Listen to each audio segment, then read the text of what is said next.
Global Typhoon, Chairman TV. Weather update. Helping homeless people. Please subscribe.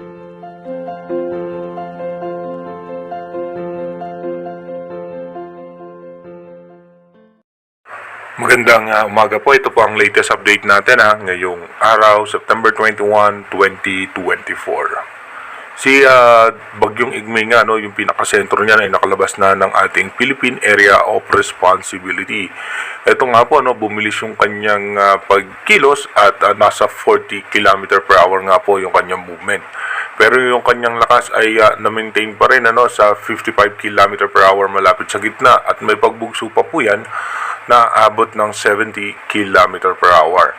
At ito nga po ay posibleng mag-recurve pababa dito sa may pagitan ng Taiwan at ng China dahil nga magkakaroon tayo ng posibilidad ng pagbugso ng hangin dito nga po sa may parte ng China. Sa akin nga po, nananatiling nakaka-apekto sa ating bansa yung habagat at yung extension pa ng kaulapan ni Bagyong Igmay. Asahan nga po natin sa may Batanes, Babuyan Island, ay makakaranas po tayo dyan ng mga pag-ulan dahil pa rin po sa monsoon rain at sa Ilocos Region, Zambales and Bataan, asahan natin dyan yung mga occasional rain, yung mga biglaang pagbuhos lamang ng pag-ulan. Samantalang sa Metro Manila at natitirang bahagi ng Luzon, Western Visayas, Northern Samar, Eastern Samar and Samar ay asahan natin dyan yung makulimlim na kaulapan na merong scattered rain shower and thunderstorm. Sa natitirang bahagi naman po ng Visayas, asahan naman po natin yung makulimlim na kaulapan at meron tayong mga isolated rain shower. Ganun din po sa may parte ng Mindanao at ng Palawan. At tayo naman po sa ating advanced weather forecast ng European Center, posible tayo magkaroon ng panibagong sama ng panahon sa susunod na linggo na dito nga po yan mabubuo sa may eastern section ng Taiwan at ito naman po dahil sa pagsasalubong ng dalawang hangin kaya magkakaroon tayo ng posibleng panibagong sama ng panahon. Dito naman po sa ating rain map animation mamayang alas 10 ng umaga, asahan natin mataas nga po yung posibilidad na mga light rain dito nga po sa may eastern section ng ating bansa, sa may Aurora, Quezon, Central Luzon, Polillo Island, including Metro Manila, makulimlim na kaulapan na may isolated rain shower. Maging dito nga po sa may parte ng Bicol Region, dito rin po sa may parte ng Palawan. Ganoon din po sa may eastern section nga ng Visayas, makulimlim na kaulapan na may very light rain and magiging maganda naman ang lagay ng panahon sa may parte ng Mindanao. Pagdating naman po ng alas 3 ng hapon mamaya, mataas po ang tsansahan ng pag-ulan sa halos sa western section ng Luzon. Meron tayong moderate rain dyan, lalong-lalo nga po dito sa Zambales, sa Bataan, Pangasinan, Nueva Ecija, at maging dito nga po sa may Ilocos Region, lalo po yan sa may Ilocos Sur.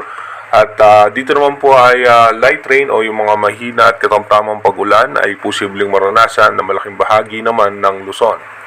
Kasama pa rin po ang Metro Manila sa posibleng makaranas ng may hina at katamtamang pag-ulan lamang na paminsan-minsan may pagbugso ng biglaang pagbuhos ng malalakas na pag-ulan. Ganon din po dito sa may southern part ng ating Luzon ay mataas din po ang posibilidad na magkaroon ng mga isolated rain shower. Kasama rin po dyan ang Palawan at Mindoro provinces. Samantalang sa may Visayas, makulimlim na kaulapan na may isolated rain shower. Dito rin po sa may parte ng Mindanao, magiging maayos at maganda lagay ng panahon. May mga thunderstorm na posible po tayo maranasan.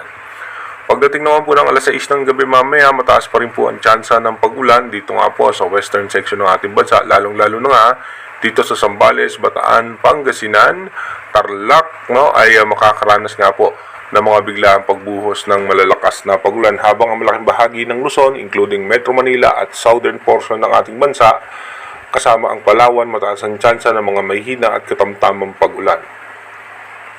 Pagdating naman po ng alas 10 ng gabi mamaya, ganun pa rin po, medyo mababawasan na yung mga posibilidad na pag-ulan Sa western section ng ating bansa, mahina at katamtamang pagulan lamang ang posible nating maranasan. Pero dito nga po sa may parte ng Nueva Ecija at sa may ilang bahaging parte ng Pampanga ay may chance nga po ng moderate rain. Dumako na nga po tayo sa ating advanced weather forecast. Dito po sa ating advanced weather forecast, no, bukas nga po, September 22, asahan nga natin magkakaroon tayo ng posibleng cold front. Dito nga po yan sa may parte ng China. At mapapansin naman natin yung pag-angat ng habagat. At pagdating naman po ng September 23, dito nga magkakaroon si bagyong Igme, no? Dating bagyong Igme, as low pressure area na lamang po yan, patungo pa rin dito yan, pababa na po yan ng China. At pagdating naman po ng September 24, dito nga po dahil nga sa pagsasalubong ng dalawang hangin ay magkakaroon ng panibagong low pressure area. Pagdating naman po ng September 25, magiging maayos at maganda ang lagay ng ating panahon. Wala naman tayong inaasahan na posibleng malalakas na pagulan, maliban lamang sa thunderstorm.